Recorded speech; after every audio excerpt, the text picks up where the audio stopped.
The van rattled down the long stretch of country highway under the bright afternoon sun, the kind of day where everything seemed too calm, too peaceful for something terrible to be happening inside that rusty white vehicle. But behind the dust-covered rear window, a small trembling hand slowly lifted a crumpled piece of paper toward the glass. The words written in shaky letters were simple, heartbreaking, and desperate: kidnapped, help. 8-year-old Marina Hale held the sign with the last bit of strength she had left, praying that someone, anyone, would notice. Her heart pounded as sunlight cut across the empty road, and for a moment, she thought her message would disappear into the stillness.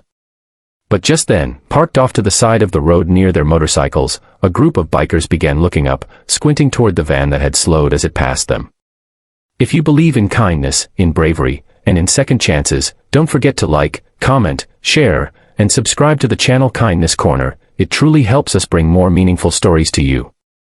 As the van continued forward, Marina saw the sudden shift in the bikers' expressions. Among them was Grant Maddox, the respected leader of the RIDG Ehorn Riders Motorcycle Club. He stood with his powerful frame marked by age, scars, and the kind of wisdom earned through a difficult life.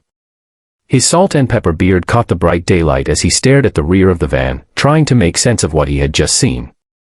His fellow riders, Silas Draven, a massive man with a shaved head, Rowan Vale, calm and sharp-eyed, and Briar Leone, younger but fiercely loyal, slowly turned their heads in the same direction.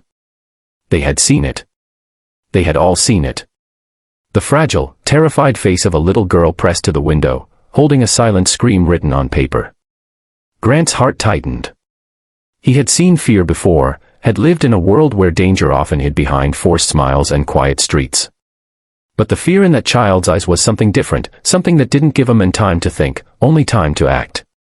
The bikers exchanged only glances, but that was enough. Their helmets came on. Their boots hit the pavement.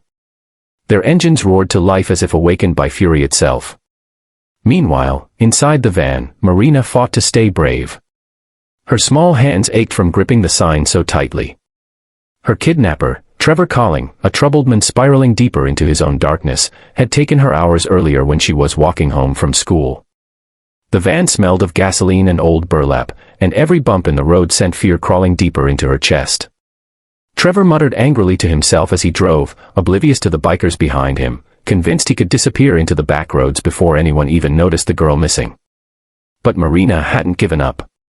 She remembered her mother always told her that courage didn't always look like loud bravery, it sometimes looked like small acts done with shaking hands. So she wrote her desperate message on a torn flyer she found under the seat, using an old marker she found in the door pocket. She pressed it to the rear window just as the van passed those bikers, not realizing they would become the answer to her silent plea. Within seconds, the bikers had taken formation. The midday sun glinted off the chrome of their motorcycles as they sped after the van. Grant rode in the lead, shoulders tense, mind focused. He didn't know who the girl was. He didn't know where she came from. But the fear he saw in her eyes sliced through every memory he had buried inside himself, the memories of times no one came for those who needed rescuing. Not again. Not today. The van jerked left then right as Trevor noticed motorcycles growing fast in his mirrors. Panic spread across his face.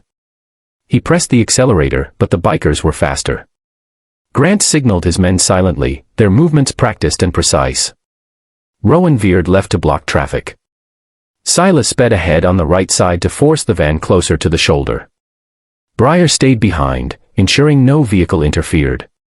The highway stretched out endlessly, but the bikers were closing the distance with every second. Inside the van, Marina pressed her hands harder against the glass, new tears forming as she felt the vehicle speed up. She didn't know who these bikers were, whether they were safe or dangerous, but she saw them chasing, refusing to fall back. Something inside her whispered that hope was finally on her side. Grant pulled up close enough to see the van's back window clearly. When he saw Marina again, her scared face, her trembling hands, her teary eyes, it ignited something powerful in him. The world suddenly felt sharper, more urgent. The sun above, the wind, the road beneath his wheels, all of it narrowed into a single purpose: save the child. He motioned Silas. The massive biker accelerated, forcing the van closer to the side of the road. Trevor shouted in frustration, trying to control the vehicle, but his panic made him sloppy. Grant seized the moment. He revved hard, coming alongside the driver's window just long enough for Trevor to see the fury in his eyes. A warning without words. A promise that this was over. The van swerved again and finally skidded to a messy halt on the gravel shoulder. Dust clouded the air as the bikers braked hard, surrounding the vehicle from all sides. Grant jumped off his motorcycle before it fully stopped, his boots hitting the gravel as he moved toward the back door. Trevor scrambled out, attempting to run, but Silas caught him in seconds, pinning him to the ground with a resolute force. Grant reached the back door just as Marina stepped away from the window, her hands trembling, her breath shaking. When he opened the door, sunlight poured inside, bright and warm, in contrast to the dark fear she had lived in for hours. She hesitated for only a second before running straight into Grant's arms. Her sobs were quiet, exhausted, but filled with immense relief. Grant held her gently, careful with every movement, as if she were made of something fragile and precious. As Marina's tears soaked into his vest, Grant looked over the open highway and felt something shift inside him. He had lived years believing the world was filled with too much darkness to fight, but holding this frightened child proved otherwise. Sometimes, one moment of courage, one cry for help, was enough to change everything. Hours later, when Marina was safely returned to her mother and Trevor was taken away by the authorities, the bikers stood together outside their clubhouse under the steady daylight. Grant watched the quiet road where they had chased the van earlier. He knew they were rough men, far from perfect, but today showed him that even the roughest souls carried light inside them, light that could save lives if they chose to use it. As the story of their rescue spread through town, people realized something powerful: kindness didn't always come from where you expected.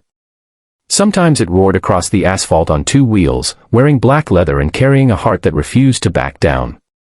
If this story touched your heart, please like, share, and subscribe to Kindness Corner to support more emotional and meaningful stories. Before you go, tell us in the comments, what would you have done if you saw a child signaling for help?